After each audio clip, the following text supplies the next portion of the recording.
Hi everybody, I'm Erin Walker, owner of Body Love Wellness, a holistic wellness community for women. And February is National Heart Health Month. So we're going to kick off the month talking about the connection between your hormones as a woman and your risk for heart disease and other cardiac issues. So let's dive in.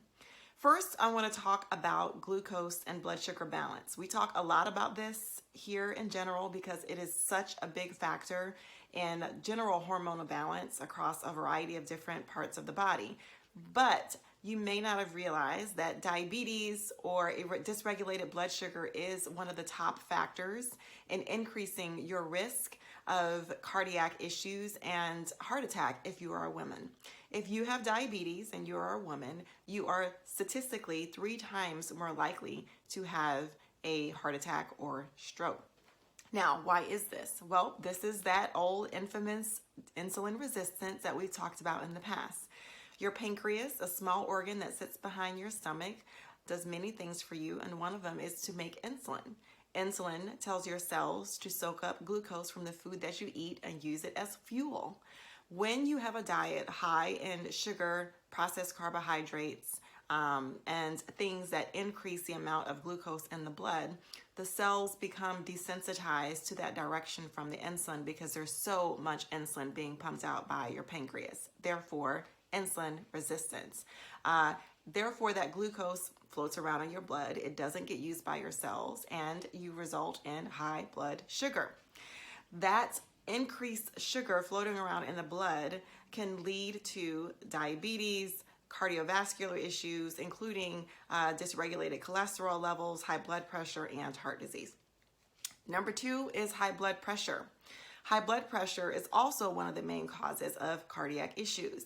Fun fact, your adrenal glands actually are a key driver in blood pressure. That isn't something that our doctors normally tell us, but that is one of the reasons why as we get closer to perimenopause and menopause, we start to have a higher risk of blood pressure dysregulation and also blood sugar dysregulation. When our adrenals are balanced, our blood pressure is also generally more balanced. Number 3, unhealthy cholesterol levels.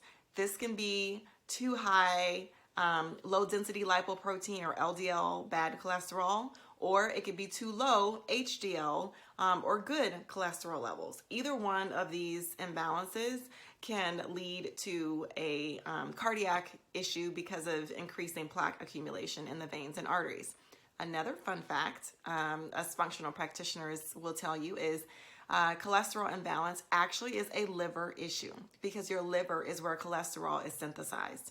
So if you have too much or too little of either of those types of cholesterol, the root of it is actually balancing the liver and getting that regulated.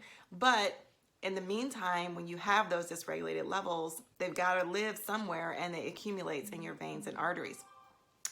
Number 4, high triglycerides. Triglycerides are unhealthy fats. Healthy fats are great. We should have lots of those. But unhealthy fats from ultra-processed foods can also increase plaquing in the veins and arteries.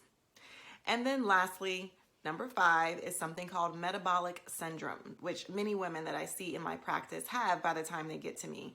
And this is really when you have a cluster of any combination of the aforementioned issues: high blood pressure, imbalanced cholesterol, glucose and blood sugar imbalance, triglycerides, so it is really a cluster of symptoms that all can contribute to an increased risk of cardiovascular issues. So stick with me this week. I'll share more about some of the blood test markers that you want to pay attention to that can also help you better understand your risk for cardiovascular issues. If you think you may be suffering from a higher risk of cardiovascular disease, hit me up. Let's get the right blood work done, figure out where you are, and develop a plan to support you. Bye.